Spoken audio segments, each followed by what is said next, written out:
Bienvenue sur Access of Truth.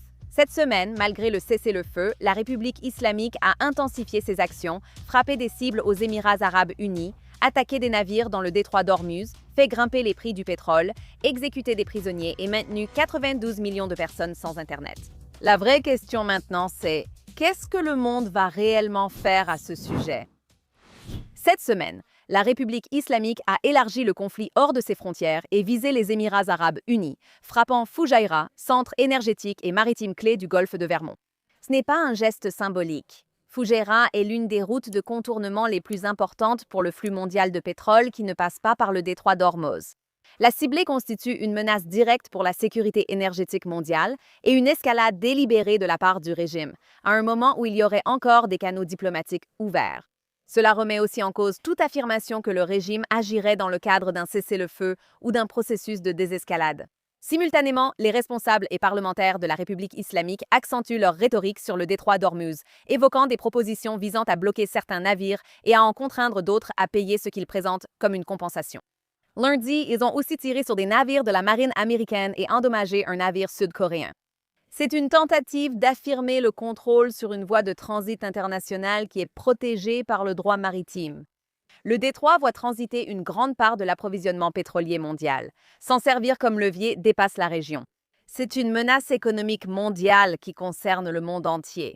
Permettez-moi d'être clair, la République islamique d'Iran n'a aucun droit de, premièrement, bloquer le détroit ou, deuxièmement, d'imposer des frais à tout navire qui le traverse. Agir ainsi constitue une violation du droit international et une menace directe pour l'économie mondiale. Donc la question est, comment arrêter un régime voyou qui intensifie ses actions à l'extérieur tout en renforçant son contrôle à l'intérieur? La réponse varie selon les acteurs. Du côté israélien, la vision stratégique est restée cohérente. Le problème à long terme, c'est le régime lui-même. Mais cela ne veut pas dire qu'une force extérieure impose un changement de régime. La politique israélienne veut que tout changement durable vienne du peuple iranien. Il faut donc empêcher le régime d'obtenir des capacités rendant le changement impossible, comme l'accès au nucléaire ou l'ancrage régional via ses relais.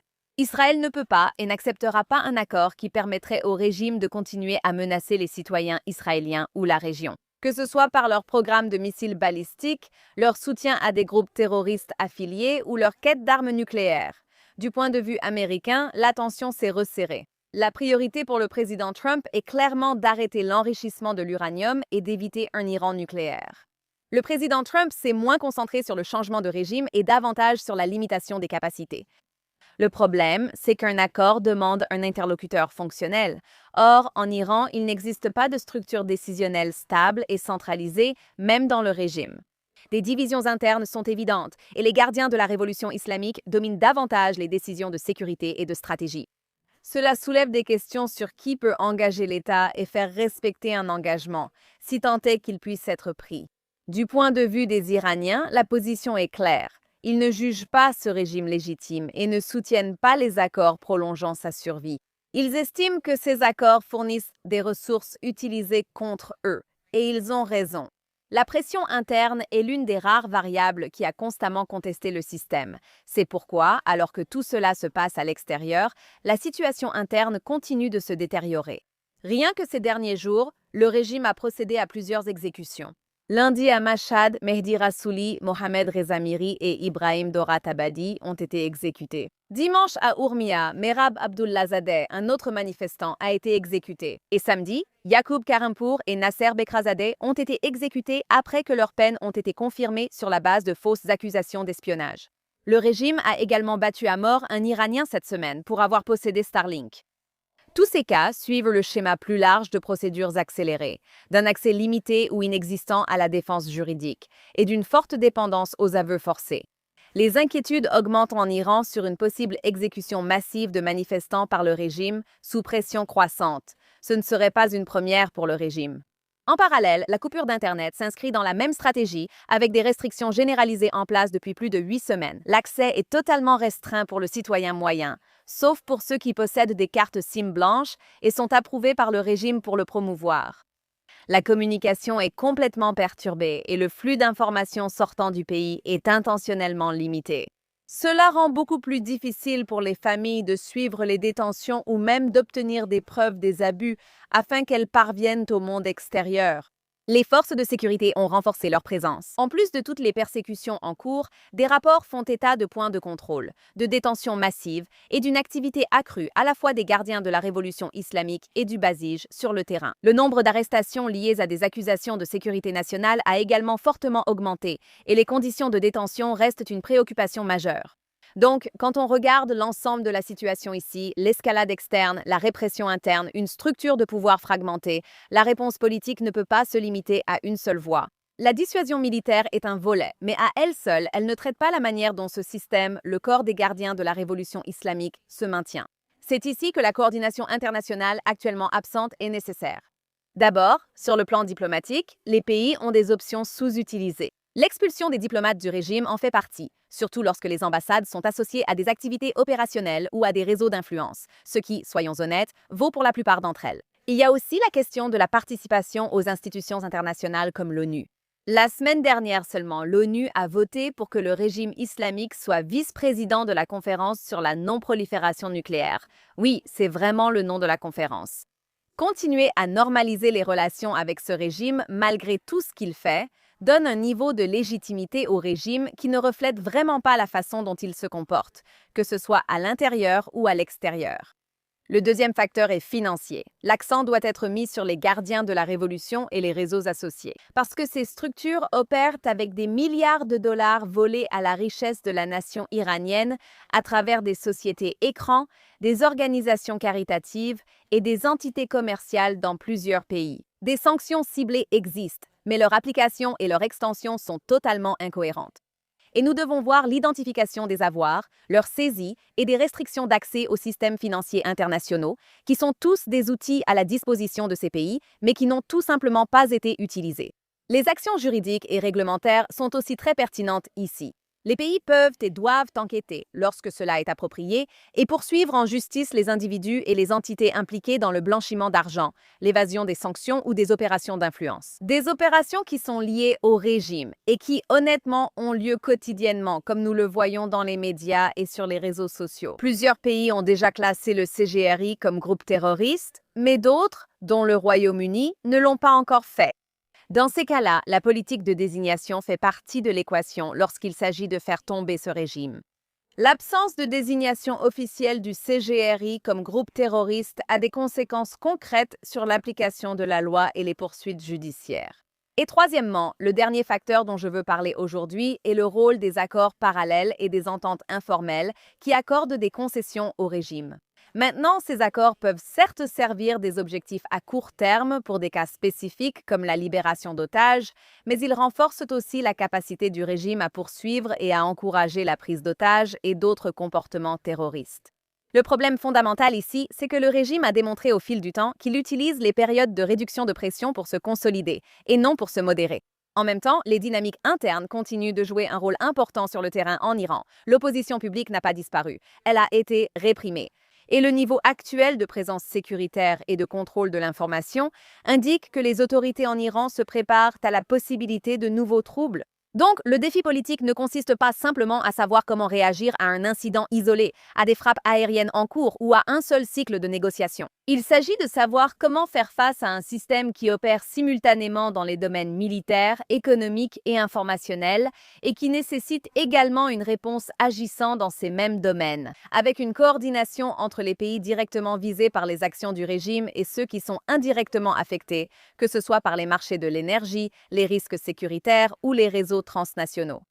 Les événements de cette semaine, des frappes sur Foujaïra aux exécutions à Machhad et à Ouromieh, ne sont pas isolés. Ils font partie de ce schéma cohérent du régime. La question est de savoir si la réponse de la communauté internationale sera elle aussi cohérente.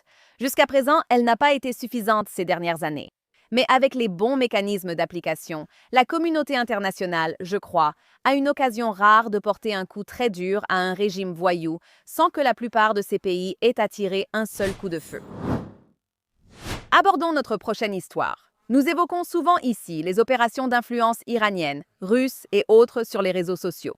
Cette semaine, la journaliste Aytan Fishberger a révélé une opération de désinformation turque ciblant le monde anglophone, infiltrant les médias occidentaux et manipulant le public américain, un sujet de sécurité nationale. Clash Report est au cœur de tout cela, un compte que quiconque suit l'actualité des conflits sur X a sûrement vu récemment. Il publie en anglais des images de drones, des mises à jour sur les frappes, des cartes, des affirmations de dernière minute et des développements politiques, généralement quelques minutes après les faits. Maintenant, cette rapidité est justement le but, car l'objectif n'est pas seulement de rapporter les événements, mais de définir la première version des faits, le récit, avant que le public n'ait le contexte complet. Cette semaine, Fishburger a révélé que Clash Report est la branche anglophone d'une opération médiatique turque appelée GDH. Maintenant, les registres de l'App Store d'Apple relient Clash Report Map et GDH au même développeur enregistré, Monologue Media. Fishburger a également découvert un sous-domaine interne appelé clashreport.gdh.digital, ce qui signifie que Clash Report faisait déjà partie de l'infrastructure technique propre à GDH. Les deux domaines utilisent les mêmes serveurs de nom Cloudflare et chargent tous deux des images à partir du même espace de stockage du réseau de diffusion de contenu, GDH. Et ce n'est pas une simple association, c'est une structure. Écosystème médiatique, et il y a plus encore. Clash Report peut être relié directement à la famille d'Erdogan. Suivez bien le raisonnement. La page de référence publique de Monologue Media ne mentionnait que 2 clients externes. L'un d'eux est Turgev, la fondation caritative personnelle de la famille Erdogan, fondée par Erdogan lui-même. Le second est Technofest, qui est le festival technologique d'État turc. Maintenant, les registres publics de certificats montrent que Monologue Media a géré un serveur back-end pour Technofest de février 2022 à novembre 2024 avec des certificats renouvelés tous les 90 jours, 11 fois de suite. Technofest est organisé par le ministère turc de l'Industrie et de la Technologie et la fondation T3, qui est dirigée par le gendre d'Erdogan, lequel possède également le principal fabricant de drones de Turquie. Quand on met tout cela ensemble, on se retrouve face à un compte de désinformation en anglais, relié à une société de médias turcs liée aux médias d'État turcs, directement lié à Erdogan et conçu pour ressembler à une source d'information impartiale. La subversion par des États étrangers fonctionne ainsi, et le personnel de Clash Report pose aussi problème. Le personnel éditorial et la direction affichent un parti pris évident sur les grandes questions politiques et entretiennent des liens avec les médias d'État turcs. L'un d'eux a accusé Israël de mener une politique d'assassinat d'enfants, a affirmé que le président Trump avait perdu le contact avec la réalité, a prétendu que Netanyahou et le lobby sioniste faisaient chanter Trump et a soutenu que les lobbies juifs avaient acheté 90% du Congrès américain. Donc, évidemment, lorsque cet écosystème publie des informations sur Israël, Gaza, la Syrie ou tout autre rival régional de la Turquie, il y aura un parti pris, surtout concernant Gaza et Israël, comme nous l'avons constaté. Le schéma est clair dans les publications de Clash Report. Des publications rapides, un cadrage émotionnel, des affirmations qui présentent toujours Israël comme l'agresseur et un flux constant de contenu qui pousse les publics occidentaux vers le même récit anti-israélien que le gouvernement actuel de la Turquie promeut depuis des années. Concernant la Syrie, le timing est encore plus révélateur. Clash Report s'est activé la nuit où la Turquie a lancé l'opération Bouclier du printemps après que 33 soldats turcs ont été tués. Sa première publication portait sur des drones turcs frappant des cibles du régime syrien. Et le lendemain, un compte qui n'avait jamais publié en 5 ans comptait 49 200 abonnés. Ce lancement est l'un des principaux signaux d'alerte de toute cette équation.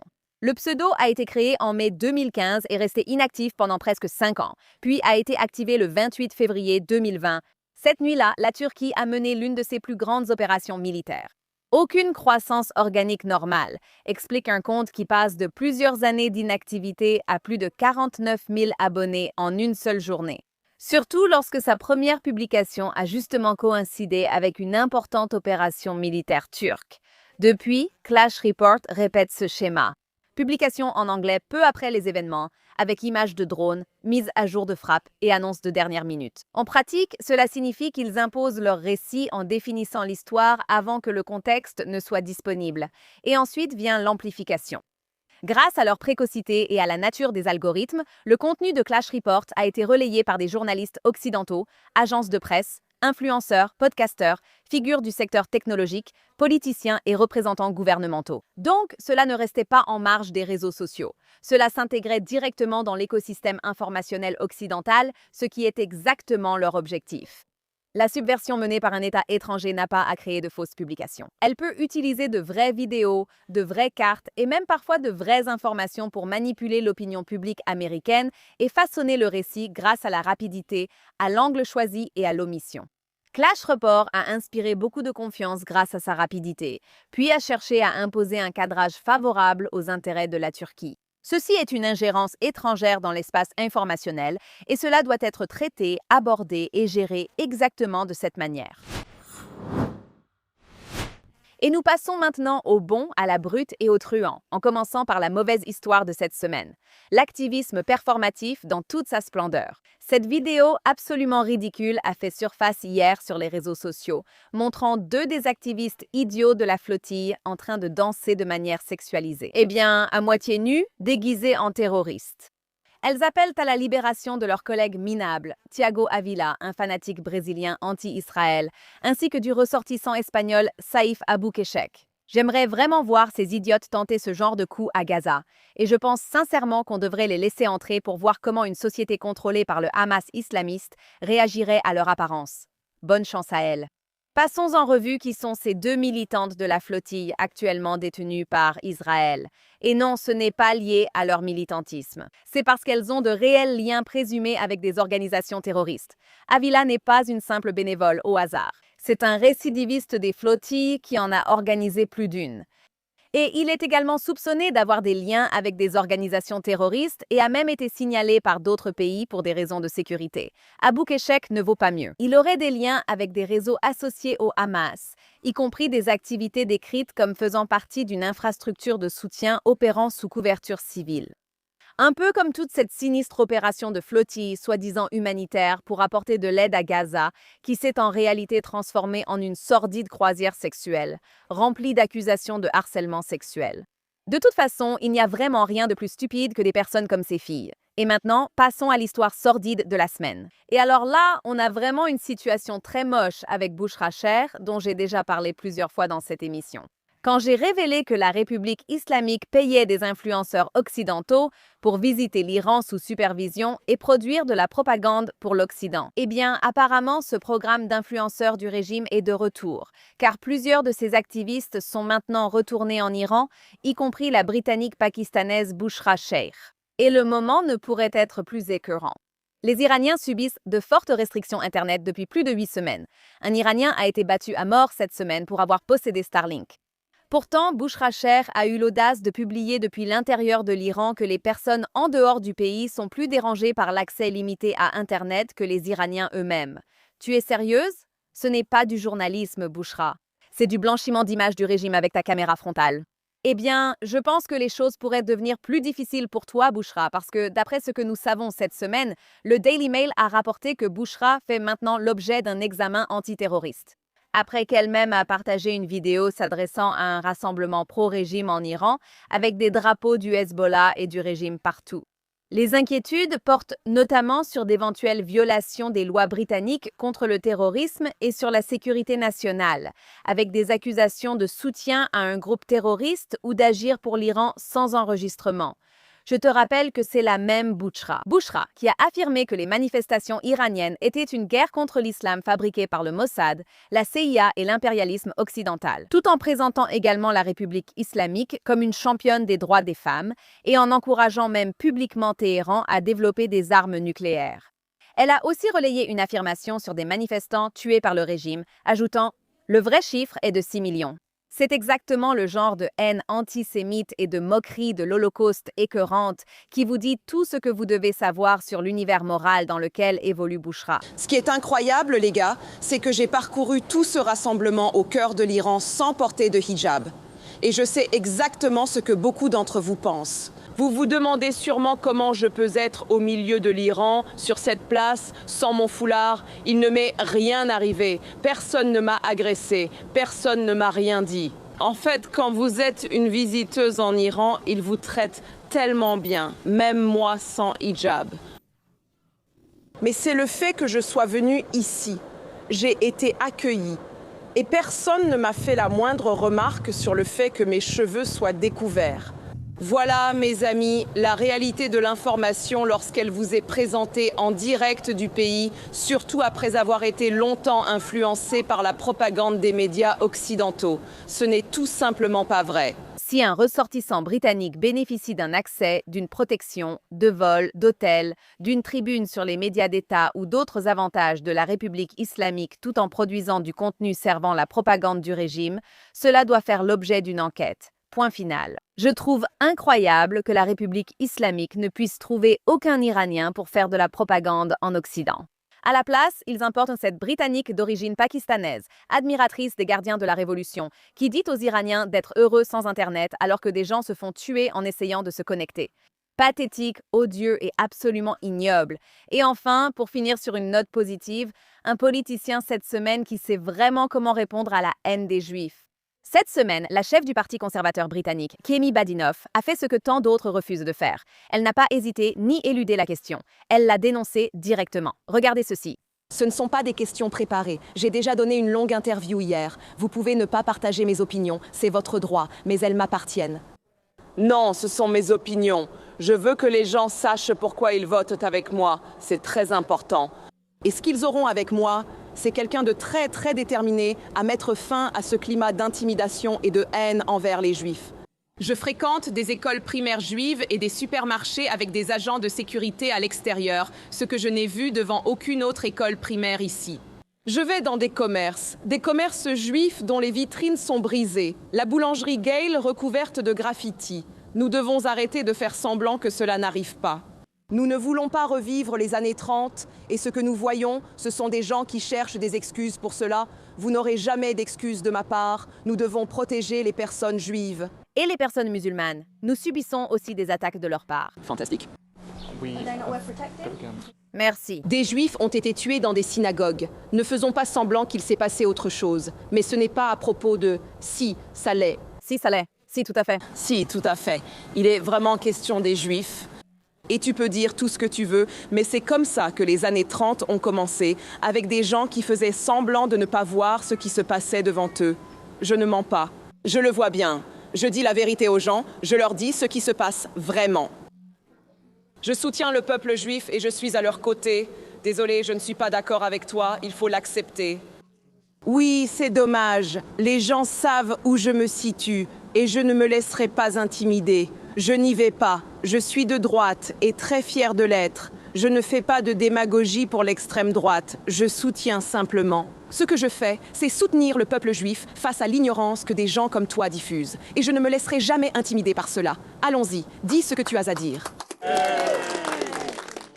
C'était un vrai moment de chaos verbal. Pendant des années, nous avons vu des politiciens se contorsionner pour éviter de dire l'évidence, se plier en quatre pour justifier ou minimiser la haine des Juifs quand elle vient de certains groupes ou qu'elle s'inscrit dans certains récits politiques. Mais Camille n'a rien fait de tout cela. Et c'est tellement satisfaisant à regarder. Voilà, c'est tout pour cette semaine, mais bien sûr, nous serons de retour la semaine prochaine avec plus d'informations sur ce qui se passe réellement dans la région. Comme toujours, s'il y a un sujet que vous pensez que je devrais couvrir, contactez-moi sur X au compte Emily K. Schrader ou sur Instagram à Emily in Tel Aviv. D'ici là, je vous retrouve la semaine prochaine ici sur Access of Truth sur JNS.